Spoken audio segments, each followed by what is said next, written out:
And that music means it's 11 o'clock on a Thursday, and it's time for My Loso Lifestyle with Mary Schepp. Mary, are you ready to catch everybody up from last week, which was actually a really, really cool show, by the way? It was. And then dig on into this one. Yeah, last week was a fantastic show. We had Kim Nordine from Joyfully Well, and I spent some time milling flour and making bread with her, which was absolutely fantastic. I know you got to try some as well. It was good. It was good. And it's actually really very good. It's funny, I say that as if I'm surprised, but it like, oh my gosh, it was really, it's made from natural, fresh milled flour. How is it not going to be good? But it really was, and it didn't take a whole long time. It was a lot simpler of a process than I thought it was. It wasn't a 6 hours to mill flour and do this, that, or the other. It was no different than grinding coffee. So, really? I mean, is it like a coffee grinder thing? It is almost exactly the same size as your coffee maker. Huh. Like legit, if you put a bowl on top of your coffee maker as like the filter or the part to put the wheat berries. Yeah. Or grain. Okay. And that's how big it is. So you just dump it in the top and it spits it out the side. And it took, 10, 15 minutes for her to mill a huge bowl. I forget how many pounds of flour to make 10 loaves. So we did 8 loaves of bread. She did a focaccia bread for herself and her family for dinner. And then a cinnamon roll loaf for me in the same amount of time that you would make a quick bread, because the whole process. It's not, some breads do take, like I made a bread last night and I cold proofed it. So I put it in my fridge to do the first rise process because it creates more like a sourdough yeasty kind of bread. Okay. When it takes that long time. Because when you give the yeast that long period of time to grow, and I found that when you're cooking without salt, it's easier to cold proof things because you're less likely to overproof the bread, because salt retards yeast and it adds flavor, but it makes it easier to not overproof your bread, which then it falls and it becomes croutons essentially. Okay. So by cold proofing it, it's a slower process and it's less likely to do that. So I did everything last night, threw it in my fridge, came up this morning, chopped it in 2 loaves, threw it in the oven, and it turned out fantastic. I'm going to tweak the recipe a little bit to add some more flavor because it doesn't have salt. But I was so excited. I texted Kim this morning. I sent her like play-by-play shots of my bread as it went into the oven, as it came out of the oven. So it was fantastic. But I'm going to be excited to share the process over the next, weeks, months as I learn. And Kim's going to be a huge part of that with me to mill my own flour and make my own bread and get a better mixer to be able to handle those types of things. Cause it's going to be a lot of fun. So I'm cool. super excited about that. Those so once really I tweak my bread. recipe, I'll bring you in cause it's like a sourdough baguette with the crusty outside. Like almost like the thing that you'd have bread bowls made out of. Okay. So that's what I'm attempting to do, is the sourdough bread bowl, but in a loaf, because I think it would make fabulous sandwiches. Probably would. So we're working on it. Oh, hey, Dad. So this week is my journey, my lifestyle, because I've had a lot of people over the course of time ask, what my diagnosis is, why I'm low sodium, how I got on this lifestyle. And I had someone recently send me a message saying that her son has liver disease. And she knows that's not my issue, blah, blah, blah. She's terrified, doesn't know what to do. He quit drinking, and so on and so forth. Well, that is my disease. Yeah, that's what you got to deal with every day. In 2015, I was diagnosed with advanced cirrhosis of the liver, presenting with cysts, possible gallbladder disease, gallstones, and then also I presented with ascites, which is fluid in your abdomen, edema, which is what pregnant women get when their ankles swell up. You just get puffy. You retain water. That's typical edema. You get it in your feet, your hands, your rings don't come off, whatever. That's the most common water retention that people know of. There's also something called third spacing. third spacing. Yeah, so that's the fun one. So if you think of places on your body that have, and little disclaimer, that this is my journey, this is my lifestyle. So I'm being full boat open and honest. And if you have questions, go ahead, chime in and ask the questions. If you don't catch the show live, you can go to my page and ask them later. But so third spacing, if you think of any spot on your body that has extra skin, All right. like your earlobes, the third spacing is where water retains in those spots. Huh.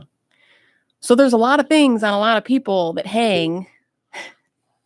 Yeah. Oh yeah. Yeah. There's other bits. There's lots of bits and places. There's lots of bits and spots and places. That's the very politically correct way of saying that there's stuff that you just don't want to talk about. But there's a lot of bits and spaces on your body that if you really truly think about it, you have a lot of extra skin. And third spacing is where that extra water literally has nowhere else to go because it cannot be filtered out of your body by normal means, and it collects in those spots. So you could literally end up with, a sack of water.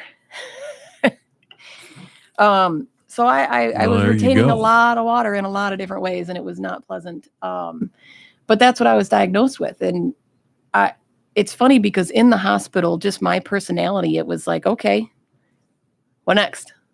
What do we do? And I had to make it funny. So I talked about this recently on a show, George. Oh, yeah. Yeah.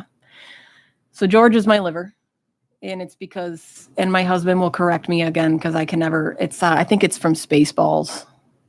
And the alien movie where the alien pops out of your gut. And there's a sketch where the alien that pops out of the gut is a little guy in a top hat who sings, "Hello, my baby. Hello, my darling." Yeah. Well, I'm sitting in a hospital bed with a gut that looks like I'm 9 months pregnant. Literally, my belly button was popping like a pregnant lady would because I had 7 liters of fluid in my abdomen. Wow. So that water was pushing all of my organs up into my lungs. So I couldn't eat because I wasn't hungry. I wasn't hungry because I had 7 liters of water shoving everything into my lung cavity. Well, yeah. So you're full. I mean, you felt full. Right. And it pushes on all sorts of things. It causes heart problems. It causes all these different problems. But they said, you're going down for a paracentesis. We're going to drain the fluid.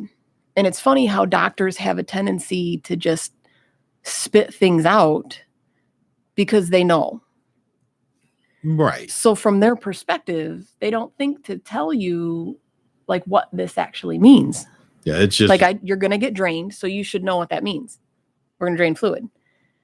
And unless you ask the questions, but of course you're sitting there and you just got told you have advanced liver disease and this is a big deal.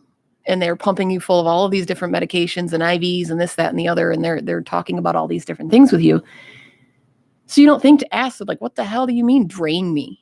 And that's exactly what it is. They carted me downstairs. They put a numbing agent on my skin, kind of like you put on your teeth. Yeah. Okay. No shots, no nothing. And then cut this ever so small little 1/4-inch slot in the side of my belly. And then just stuck a tube in me and put the bottle on the floor. they literally getting your oil changed. Right. They tap you like a keg of beer. Man. And I couldn't help, but I was out of it because my blood had so much ammonia in it because it wasn't filtering things. So between the water retention and all of these other things, it was almost like a stroke-like effect. Wow. Where I was kind of in and out of it and spacey, but not spacey, but it, you're aware, but you're not aware. So you don't think to ask questions. You don't think to do all these things. But just my personality is I had to laugh at it. I had to laugh at it because if I didn't, I was going to break down and jump out a window. Well, yeah. So here I am, and I'm just trying not to like gut laugh at this lady who just literally stuck a tube in my belly and put the other end in a jar and set it on the floor. And then as it would fill up, she would just move the thing to another tube and set the thing up on the counter.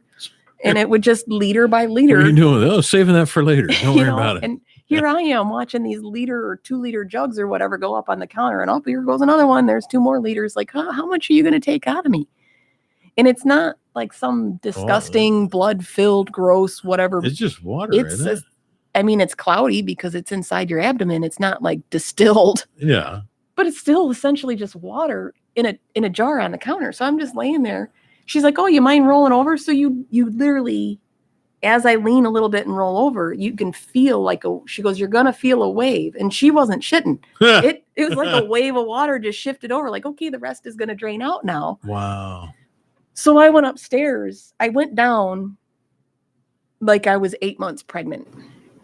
And I went up like I had always known myself. Flat belt, like nothing. Like so I was like, it's literally like I went down and had a baby. And you were done. Then that's it. Like I came up an hour later and it's gone. Wow. And I was starving because everything's not compressed anymore. You didn't feel full anymore. But it was just funny. So that's where George came from, because I was laughing so hard about it. Like, I can't believe they just tap you like a keg. And the first vision that came to my mind was that little alien creature in that sketch of, singing Hello, My Baby. So I told my nurse and said, if you see George running around, he's a happy little dude, a little skittish. He's a little scared. He's got a top hat on. So it just stuck that George has been my liver ever since. And it's kind of been a way for me and my husband to discuss it in times, if I'm feeling bad or if it's bothering me, and he can look at me and just go, is it George? Yeah, it's George. Well, then everybody around me doesn't need to know that I'm feeling bad or whatever. And how are you? And oh my God. And are you okay? And then you don't get sometimes that onslaught you just want to go home, and you're like, I don't want to have a conversation, and I don't want everybody to know what's going on. So it was always just George.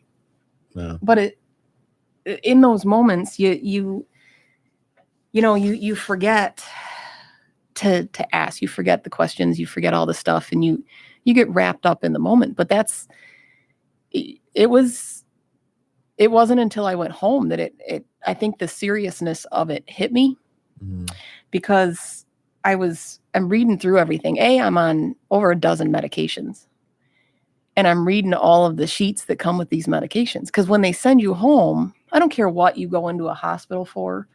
When you get discharged, they've got a pamphlet of stuff. You can call this person if this happens, and you can call this person if you're depressed.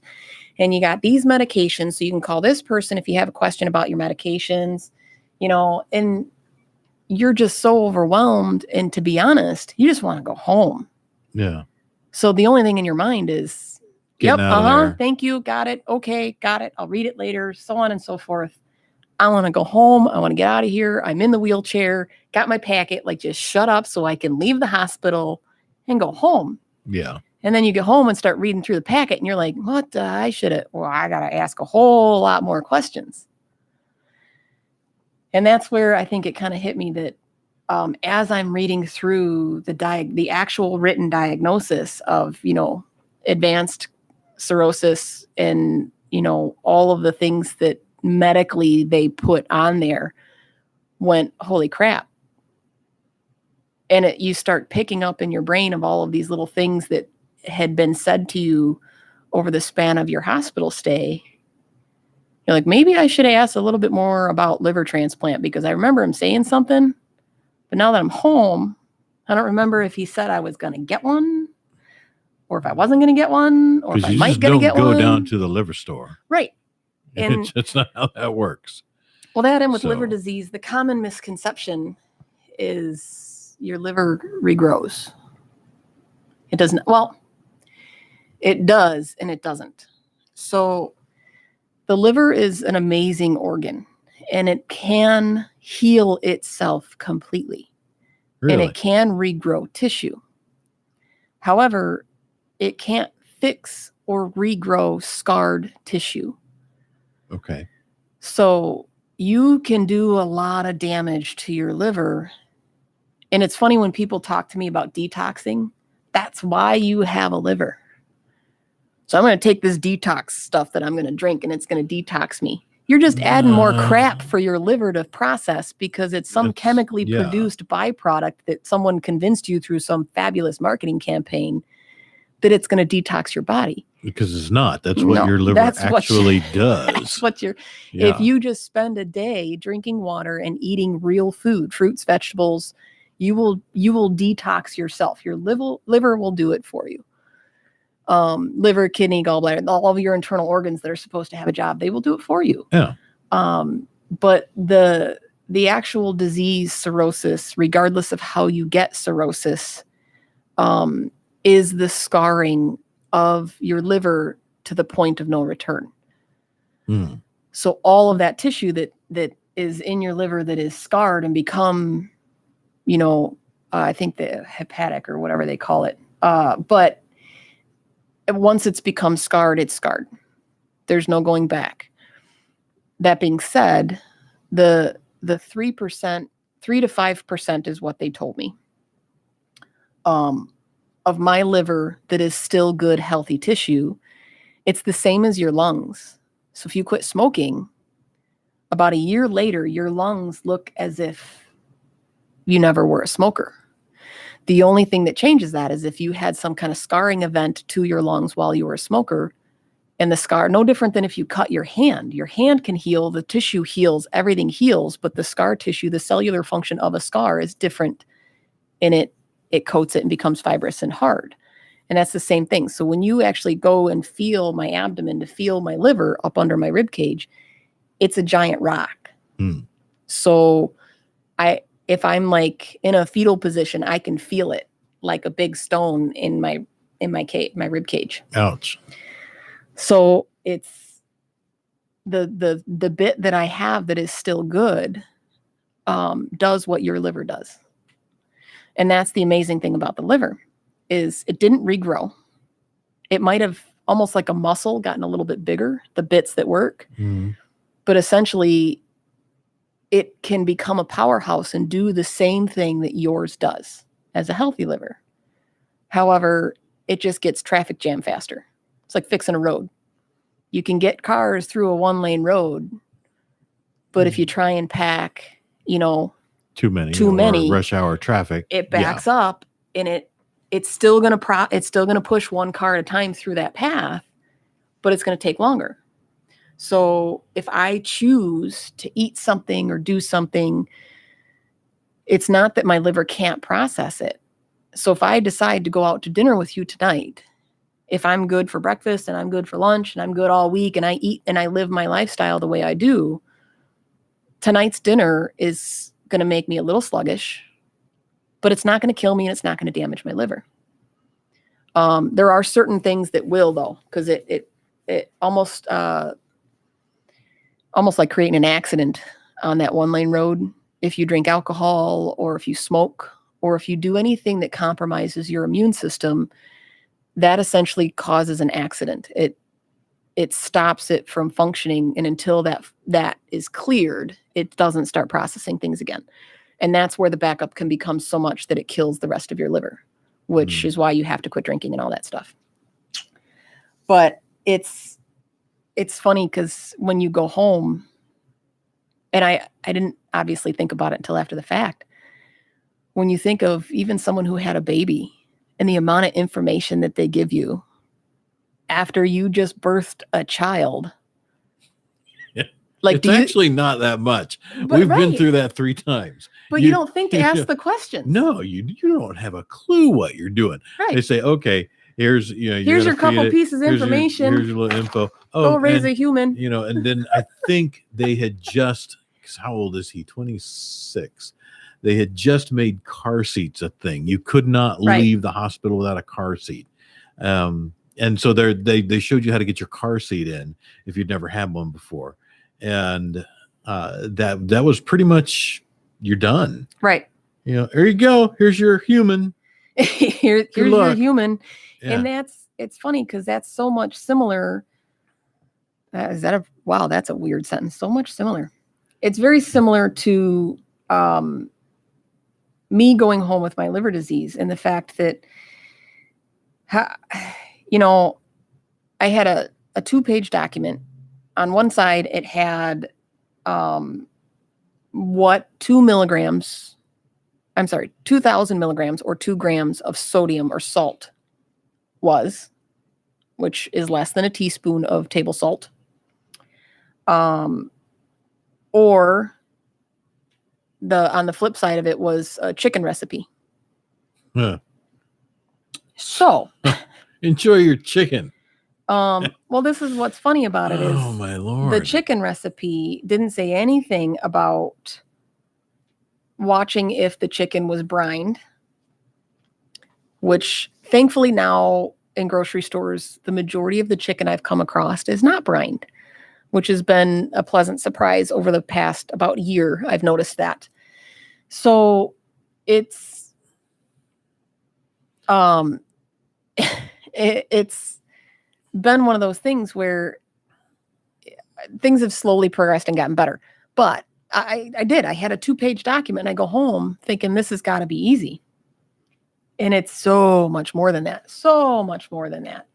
But I didn't really think or grasp the scope of it until I went shopping. And that was the first thing. Like, here's a chicken recipe. Well, this recipe sucks. First of all, I know how to cook. I can make a chicken recipe. So all the chicken was brined. Well, okay. Plan B. Yeah. What do I do? And I ended up having mashed potatoes that night. Just plain old. I'm just eating. Plain, no salt. To hell with it. I'm mashed eating potatoes. a potato. It filled my belly. And we went the next day, my sister took me to the grocery store, and it was funny because I had this, like, I can do this. I can be one of those people. I can be that, she's super strong and never fails and blah, blah, blah. And you read these things about these people, she's survived cancer 16 times and fought off ninjas and climbed Mount Everest. And I don't understand how I could be that person. I know how to cook. I'm the foodie. Yeah. And actually, Alex, we're not set to another language. It's probably something on your end there. Yeah. Because everything we see and everything we do is actually in English. But glad that hopefully that's helpful and weird and awesome for you. But hey, Phil, how you doing? And Alex, thanks for hanging out. And Gary, good morning. Good morning from Malaysia, he says. And yeah, it's a good after. Well, no, it's still morning here. I forget. It's my day starts so early. Right. Like I'm already ready for bed now. So Phil asked if I tried any of the THC products, or the CBD or any of the oil products. I have not. The reason for that is clinical testing. I know that it's a natural product. But I have nothing against it. I know that it's worked for a lot of people.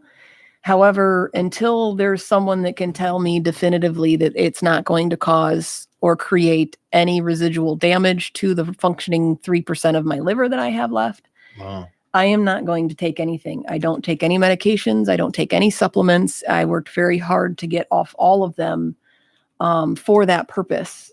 And it's what saved my liver. Wow. So my doctor has many times called me an anomaly and the poster child for liver disease.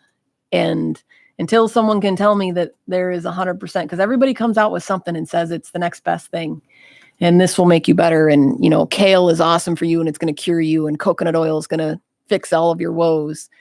And then 2 years later, they come out and say, well, you know what? It turns out that this has a problem with people who have heart disease.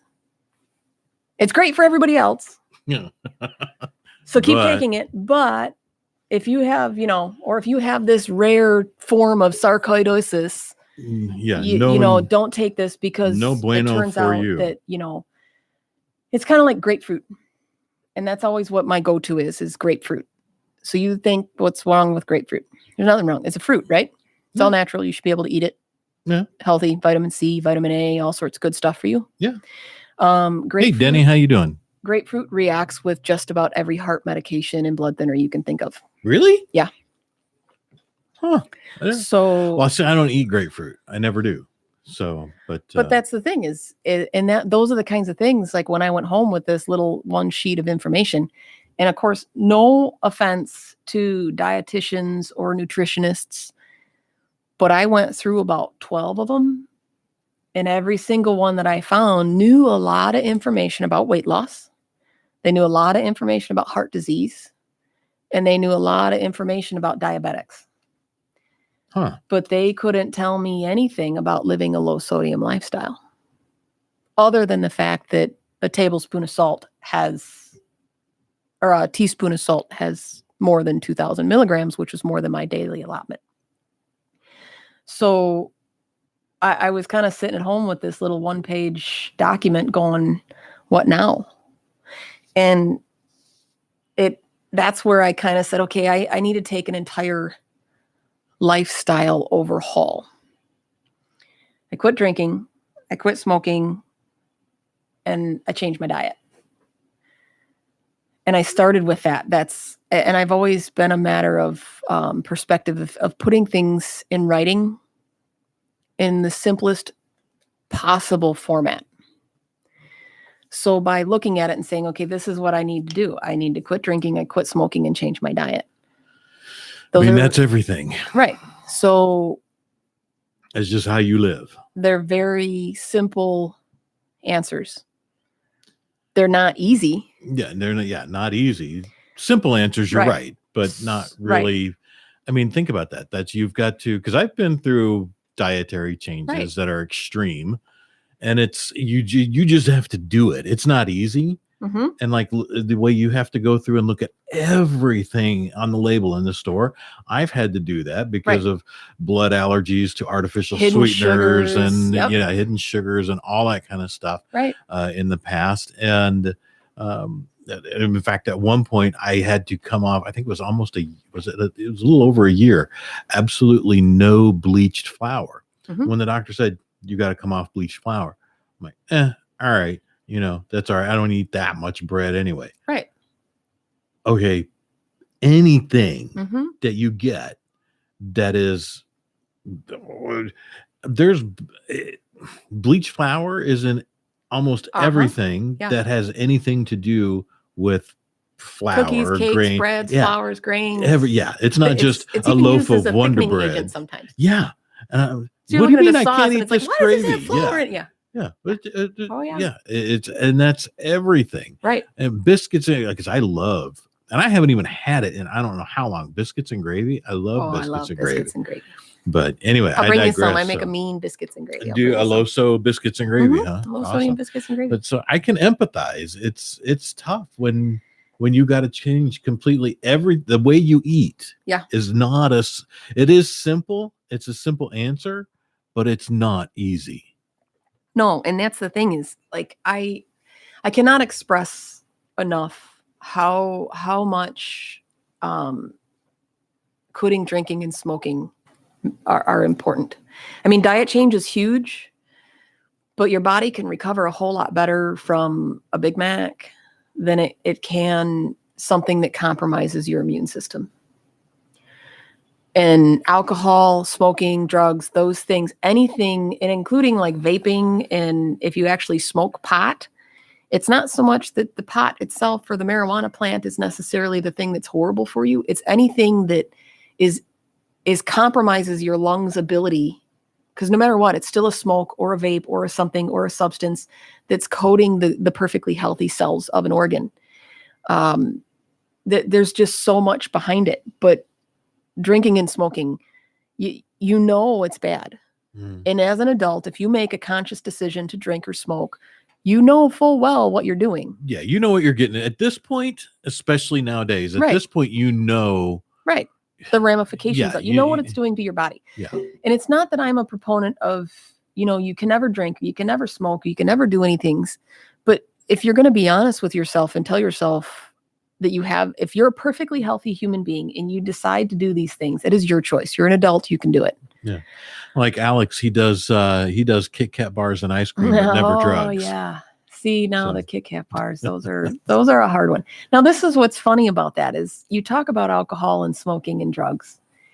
And I had someone argue with me profusely about how addiction is a joke. It's choice. You made the choice. You're ruining people's lives around you. You choose to, do heroin or be a drug addict or whatever it is. It's a joke, this, that, and the other. Now, the person that was telling me all this and so animate about how it's just simply a choice. You can make a choice. She was also about 350 pounds with heart failure. So she chose to move the fork from the table to her mouth. You are telling me that addiction is not real. So anybody that tells me addiction is not real, I challenge you to give up sugar, salt, or any one of the other millions of vices that people have on a daily basis. Oh, it ain't easy. Because when you tell me that addiction isn't real and that you say that I can't stop having my Starbucks, I had a lady come in the store the other day, and her children, all under the age of 10, all three of them had the venti frappuccino pink whatever things that Starbucks sells that's like 7 days worth of sugar in one cup at 9:00 in the morning. I'm like, you want to have you want to do that as an adult, you have the right to do that. Those kids are going to be wired Right. the entire day. But you're literally Or maybe setting, she wants them to crash hard in the afternoon for a nap. Right. I don't know. Babysitting technique. Yeah. But that's the thing, is like when you want to make a decision as an adult, you have the right to do that. But when you do those decisions and allow it to affect somebody else's life, whether it be through addiction or giving your kids something that you full blown know, like that's not your child. Your child did not get up and drive across town to Starbucks to get a frappuccino. That's a significant mine difference. do now. Right. So, but now they're adults and they can make that adults, decision. Yeah, they're all adults. They can just make that decision. But that's you decide what goes in there. You decide. And it's, I mean, I was told at some time ago that, okay, this was what, 2010. So 10 years ago, 9, 10, right around that. Okay. I had to cut out, and among many other things, had to cut out coffee. And there's just, I'm thinking, there's no way. And because I mean, coffee is never not in my hand. I was ecstatic when I found out I could have coffee. Yeah, I'll bet you were. Yeah. I mean, my husband and I cut out soda a long time ago, mostly because, I mean, it was ruining our teeth, and we were spending a fortune on cases of pop. And one day he said, I asked him what we needed at the store. He says, oh, pick up a case of soda or whatever. I'm like, seriously, we just bought that? Yes. How did we go through that much? And we both went, holy crap. And we just cut it out. So that one had been out of our lives long before anything went with my liver. But that's what's the thing is with the decisions that we make. It's what I call justifiable license. People tend to give themselves justifiable license to do things. So, for instance, with people who have liver disease, it's two things almost always go hand in hand. If you drink a lot, a large portion of the time, or if you have any kind of addiction, a large portion of the time, you're also a smoker. And it's just the way it is. Maybe not so much in the younger generations, but it really is a very common thing that if you're an alcoholic or you're a drug addict, you probably also are a smoker. And people give themselves justifiable license of, well, I quit drinking. There's no way I can quit smoking. There's no way. Well, then, you know what? I'm sorry. Tough shit. You're going to die. If you have an advanced disease, a chronic disease, a cancer, a liver disease, a kidney disease, a heart disease, an organ disease, there's so many of them. But if you're diagnosed with a chronic disease and you expect that somebody's going to be able to fix you through medication or other means because you quit drinking or because you changed a couple things in your diet, but you still smoke, or vice versa. You quit smoking because you have lung cancer, but yet you still go out and drink on a regular basis. You're doing something to compromise your body's ability to fight things. Yeah. And every single time you do that, you fall back down tenfold. So when my doctor looks at me and says I'm the poster child, I smoked for 20 years and I quit cold turkey. He says, you drink or you smoke, you're going to die. Okay, check, next. Like, I just made the decision. I don't want to die. So, okay. Is it easy? No. My friends drink. My husband drinks. People drink. For a year after I got diagnosed, my husband still smoked. He had to be able to quit in his own time, on his own means. Not me telling him, hey, you have to do this or we're done. Because ultimatums are just never good. People got to make their own decisions in their own time. You really do. You've got to, and it's got to, whatever, because I used to smoke long. As a matter of fact, the last day I smoked was actually in this building in 2001. Wow. And well, let me qualify that. Smoke cigarettes. Right. Because I did continue to hang on to cigars. It's just a cigar. Right. Every now and then. Now I haven't even had a cigar since 2000.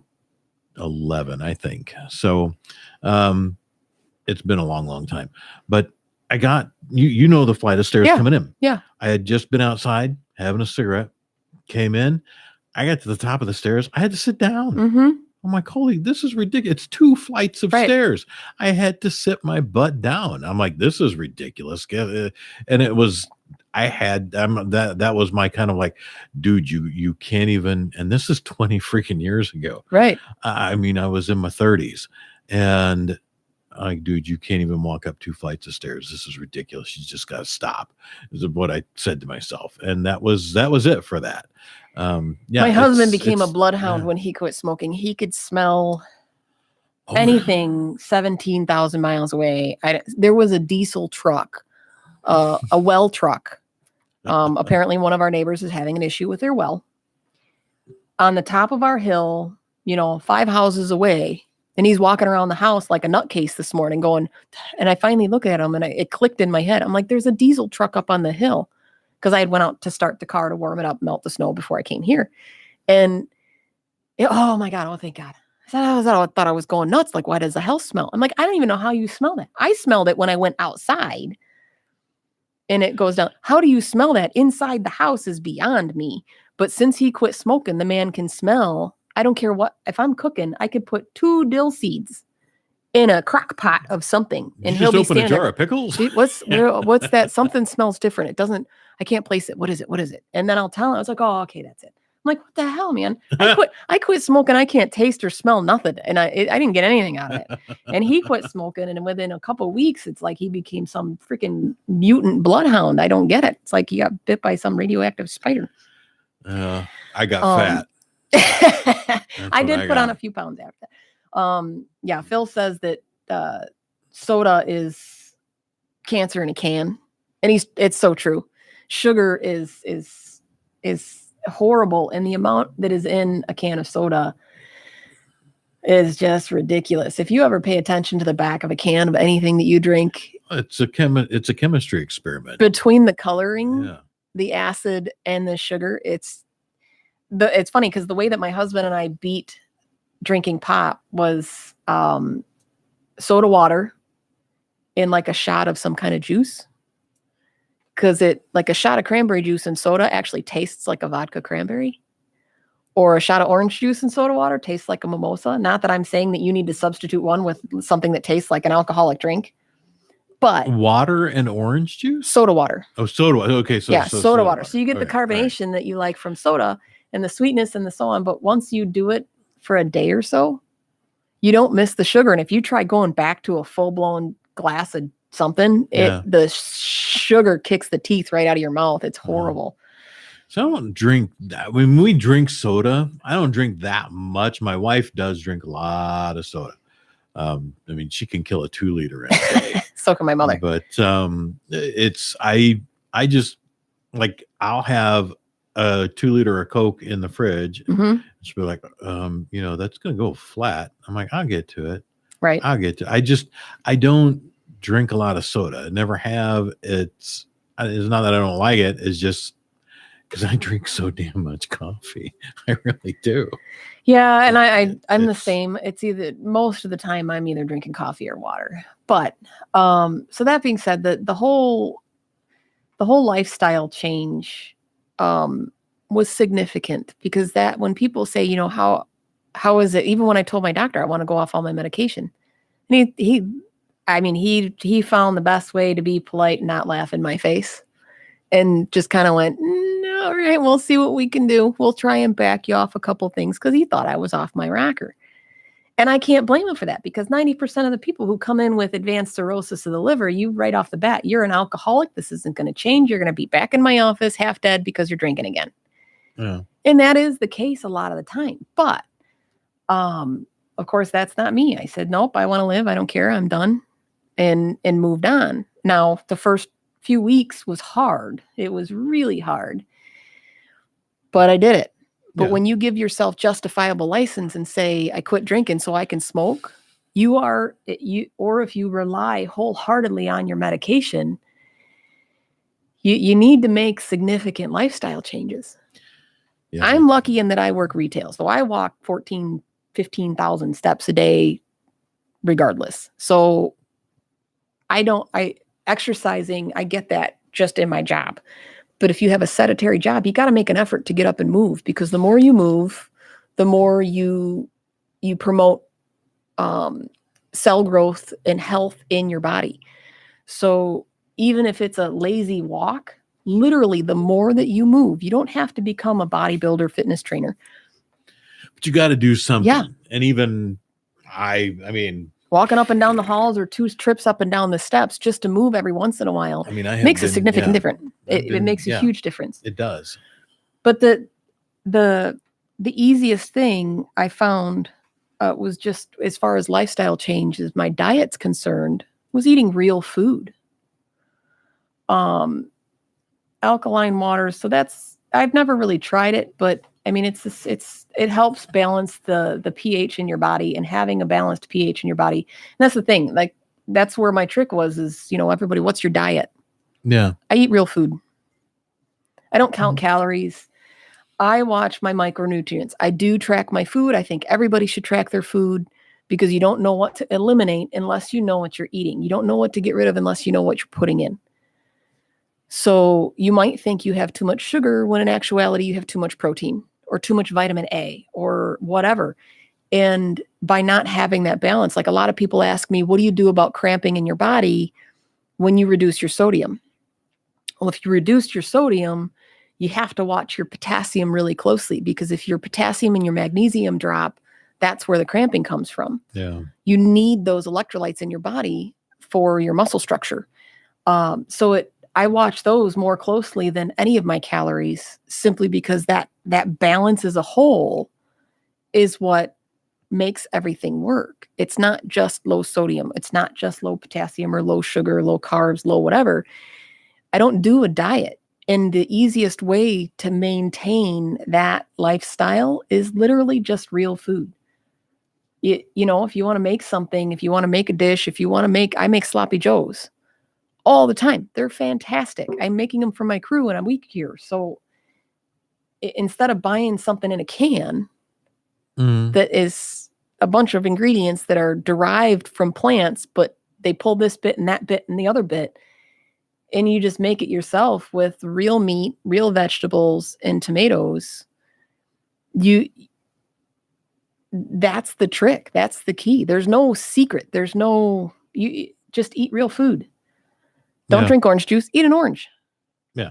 Like, when you cut the processed bit, all of the things that you eat that are natural are already perfectly balanced. Yeah, you don't have to worry about figuring out what the balance is, Right. because it grew that way. Right.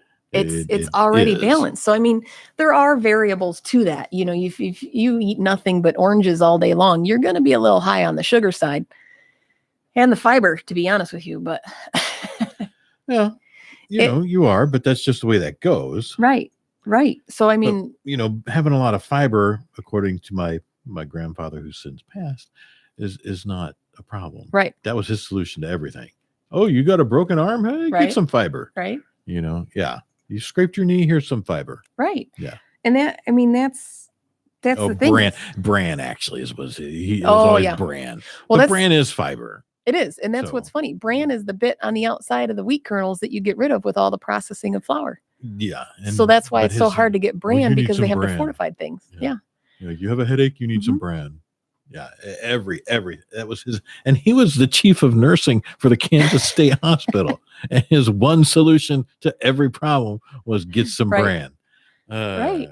Well, that's the thing. Everybody in the world, and it's not just with your diet, across the board, everybody wants an easy fix.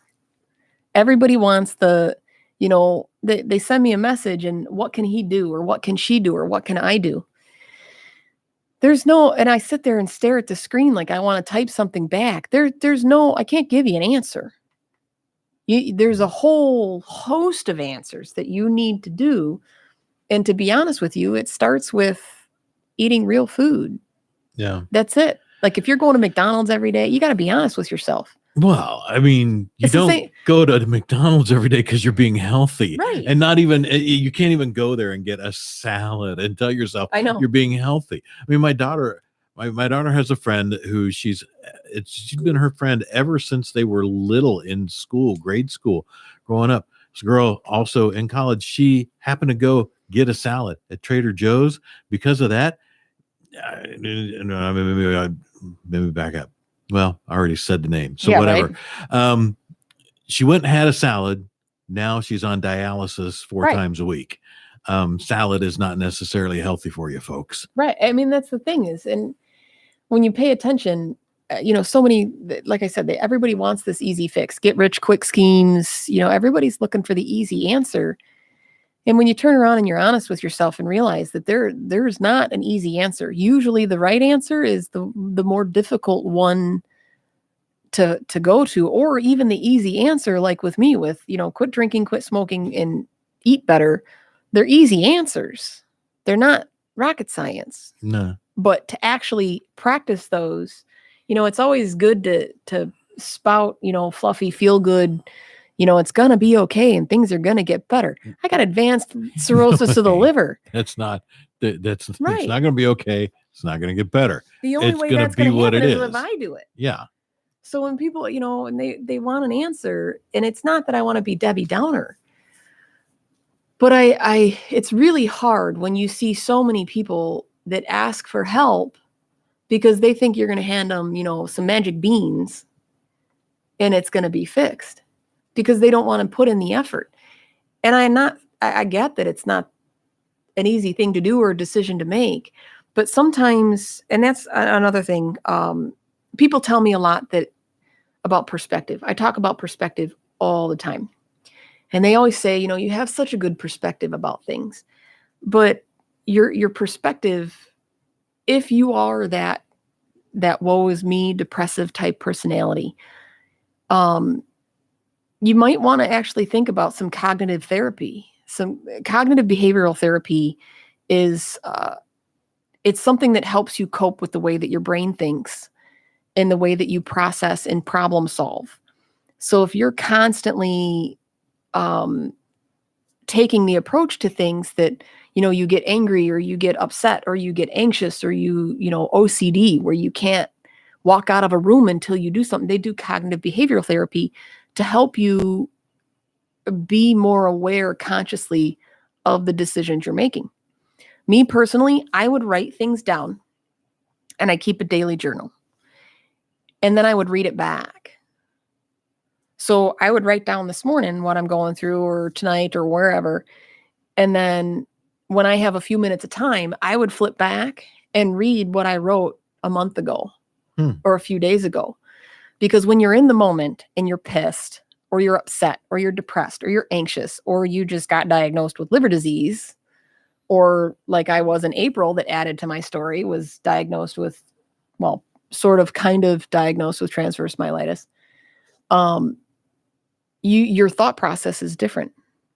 So when you write it down and then a month later, you're in a good mood, you had a good day. Yeah. I don't know, you got promoted, you got whatever, who knows why? And you read back, you're like, oh, wow, I'm okay. So I was not having a happy day. That is not a sane way to think about things. I might want to make a conscious decision to say, it's not a good way to think or a good way to be. So it's that perspective. I know that it's my personality to have that perspective. But when people say, oh, you have so much. I had one thing, which was liver disease. And of course, someone had to, because there's trolls everywhere. Someone had a comment on my story that, because if you want to read my story, it's actually on my page, on My Loso Lifestyle on Facebook. Why don't you tell everybody where that is real quick? Yeah, My Loso Lifestyle Facebook page. Please like my page, share it with anybody that you think might benefit from it. But my story is on there, and someone had commented that it was too much to read, not worth the effort. Kiss my ass. Screw you. Wow. Thankfully, I'm a strong person, but like people who aren't, and they decide for the first time they're going to share your story, and someone's like, too much to read. Really, of course, because it's my flippin' story. It's not like, hey, I had a peanut butter jelly sandwich and I went home. I mean, if they ask, they say, hey, what's your thing? Oh, it's right there. You're going to, oh, well, never mind. I mean, that's not worth Right. the So effort. Then why'd you ask? Right. Then why do you need a comment? You Well, didn't need to read yeah. it, so don't read it. Yeah, Why? But you took the time and the effort to make that comment. to troll on my post. Thank you very You much. know. You're a great human being. And Mitch DeGuay, is that how I say it? DeGuay? DeGuy? DeGuay? Oh. Don't you like it? Don't you like when you answer someone and they come back with, "Oh, okay, that's it," like you didn't give them the magic Right. formula Right. and just reinforce the hard way that everyone has been telling them. Right. And yeah, But that's and so when it comes to my perspective, I was diagnosed with liver disease. Past a gallstone or two. I had 3 of them. They were really tiny. The worst thing ever on the face of the planet. I don't wish it on anybody. But I named them Larry, Curly, and Moe because I'm a freak of nature and I like to name things. Legit, it's a thing. I name just about everything and anything that you can possibly think of. So yeah, we have a little sweeper at work. It's his name's Steve. Go get Steve. Steve, there's a cleanup in aisle 4. Yeah, so I'm weird like that. I like to name things, but I have, and now with my spinal injury, they're calling it transverse myelitis. I haven't really technically been diagnosed. I've had, upwards of $65,000 worth of tests and blood tests, 5 MRIs. CT, a CT myelogram, a couple spinal taps, God knows how many blood tests. It all comes down to the fact that there's a lesion on my spine causing spasticity and partial paralysis from my T7 down, which is pretty much the middle of my shoulder blades all the way down to the rest of my body. So I have nerve damage. There's a whole host of other tests and things that I have to do to try and figure out it. The easiest way to explain it is that it's the same thing that happens to people who have MS. Okay. A lesion is just a cut. Yeah. You cut your hand, it's a lesion. It's a laceration of fleshy tissue. So something ate a hole in the fatty tissue that protects my spinal cord nerves, which meant that without that fatty tissue to protect them, it's kind of like ripping the padding off, and then crashing your bike. Yeah. Something attacked my spine, causing a hole. There's a million different things that can cause it. There's a million different theories. The most popular reason for you to have lesions on your spine or brain is MS. As of now, I don't present with anything that would diagnose MS. However, there's a lot of people who a year or 2, sometimes 10, there was a person I was talking to 17 years later, had a whole host. It just flared back up and he had 6 more lesions and they diagnosed with MS. So I still have to go and do a whole lot of things. But, wow. When you look at perspective and people say, you have so much. I have liver disease and now I have transverse myelitis. I have 2 things. There's 2. And that's when you break things down to simplified, the same as I need to quit drinking, quit smoking, and eat better. There's 3 things. So when you simplify things in the process to get to that and actually practice that answer might be difficult. But when you simplify them, it helps change your perspective to it's not that difficult. So if I sit here and say I have liver disease, so I can't drink, I can't smoke, I can't do this, can't go that, can't this, you give weight and gravity to something that you shouldn't. You're putting gravity and weight on the wrong side of that teeter-totter. Yeah. Versus I could be on a transplant list. I could still be in the hospital. I could have gone into full-blown organ failure, the hospital that day. And the same with my spinal injury. It's a significant portion of people who within 72 hours of having a lesion on their spine are paralyzed from that point down. So literally you wake up and within 3 days, you're in the hospital paralyzed from somewhere in your spine, wherever that lesion happened, and it changes the rest of your life. It's not like you fell off a horse or had a car accident. You, like me, it was 2:00 in the morning. I got up to pee and I couldn't feel my leg. So it could be way worse. And that's just always the perspective that I've chosen to take. Because it is a choice, and it's not an easy one. I have my moments where I'm like, whoa, woe is me, boo-hoo. I have a good cry in the shower, and I get over it. Yeah, but I mean, that can be tough. One of the ways that I managed to put things to wrap my head around perspective is a very stupid thing. In that I saw a cartoon where one dude is talking to another dude, and there's a little guy talking to a big guy, and a big guy is walking around with this giant 10-foot spoon, just got this spoon, and the little dude goes, "Why in the hell?" The little caption, "Why in the hell do you have such a big spoon?" And the big guy response is, "Oh, just lucky, I guess." So Right. it's, the little guy's looking at this like, why, thinking, why I in the love hell is he? stupid humor like Yeah, that. it is stupid. But I read that back in like the early 90s, Right. and it stuck with me that freaking long, because it was something that I looked at and I'm like, and I was not having a great day at the time. Then I'm like, oh, Hmm. you know what? I got to kind of change the way I'm looking at this day, at this thing, at this point in time. And it's taken me, I mean, I'm well past 50. Right. It's taken me a long time in life to actually, even when you get through these things, the stuff that you're looking at and you go through, to actually even realize now when shit happens, when stuff happens, that I actually have an opportunity to decide Right. how I'm going to look at it. Right. And it's not always, that's not an easy thing to do in and of itself. Mm-mm. So, if you have a bad day and you're in the shower, crying and having your little pity party, there's nothing wrong with that. Right. Because, okay, It's healthy to do that. I It's can not get this healthy to out. live in that. Yeah, it's not healthy to live in it, but sometimes you got to process an emotion. Right. I don't dig emotions. I can't stand them. I'm not Drive a big me fan. up a freaking wall. Not a big fan. But at any rate, sorry, but no, you're right. Well, I'm with you on the whole perspective thing. I really I've always taken it from the aspect of a child, and you look at a child and they want a bike, and there isn't a, can I afford it? Can I insure it? What if I crash? What if I get hurt? What if my pants get caught in the chain? What if the chain breaks? What if I get stranded in the middle of no? You're not jaded by life to have that thought process. Yeah. So your perspective is usually one of more optimistic nature. And if you're told, you got to rake the leaves all week long and earn some allowance and you can get a bike. When you're told to rake the leaves, you pull the whole, I don't want to, because you're a kid. Right. But when there's a means to an end and you go, well, I want the bike, and the want is more than anything else, then you go, okay, I'm going to go rake leaves. And you get done. You're like, I rake the leaves. I want a bike. Yeah.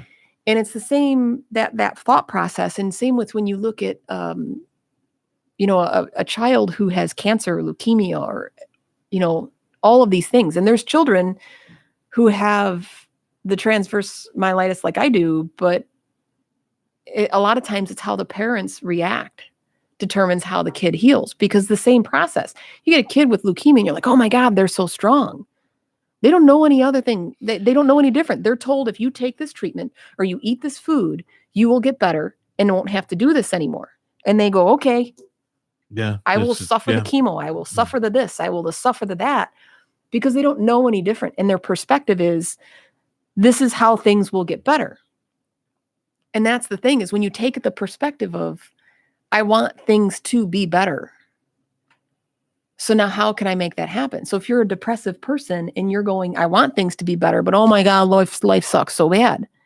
You got to go, you can't live I got to in write there. down and make the conscious decision to say, I need to stop doing that. So when you do it, you snap yourself and say, I got to stop doing it. I got to find something to make me happy. So if someone's looking for a way to make themselves happy, how do they find you? Facebook, My Loso Lifestyle. You can listen to me each week on 216 The Net on Thursdays at 11. You can also download the app and listen to the radio station. Support us in any way, shape, or form that you want to. Also, we both have YouTube pages. My Loso Lifestyle has a YouTube page, and 216 The Net has the YouTube page. Share it, follow us, support the station, because the only way we're going to stay on and the only way I get to keep doing my show is if you like my page and share my stuff. So selfish please plug. Subscribe, like, and share to My Loso Lifestyle and 216 The Net. And on that note, folks, we'll say so long. Thanks for hanging out with us here on Facebook, YouTube, and the radio, 216 The Net. And we'll see you next week. Thanks, guys. And if you have any questions, go to my page and ask. That's all you got to do. Ask the questions. If you want a recipe, feel free, post it, ask it, request it. Or if you want help modifying a recipe or finding product, just let me know. Yeah. Later, folks. Goodbye.